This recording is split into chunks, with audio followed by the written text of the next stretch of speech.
आई चल शिकवते.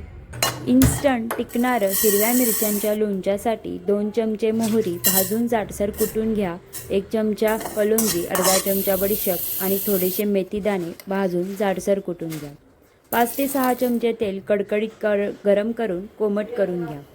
त्यानंतर यामध्ये थोडंसं हिंग आणि हळद घालून जाडसर केलेला कूट घाला आणि पूर्ण थंड करून घ्या. हिरव्या मिरच्या धुवून पुसून घ्या आणि त्यांना मध्ये चिरा पाडून घ्या. 1 लिंबू घ्या, त्याचे 8 तुकडे करून घ्या. जाडसर केलेला जो कूट आहे यामध्ये सर्व सारण एकत्र करून घ्या आणि चवीपुरतं मीठ घाला. मीठ थोडंसं जास्त घाला, त्यामुळे हिरव्या मिरचींच्या लोणच्याला टेस्ट खूप छान येते. एखाद्या बरणीत भरा. 2 ते 3 दिवस उन्हात ठेवा. तयार झालेलं आहे बघा हिरव्या मिरच्यांचं लोणचं. पुन्हा भेटू.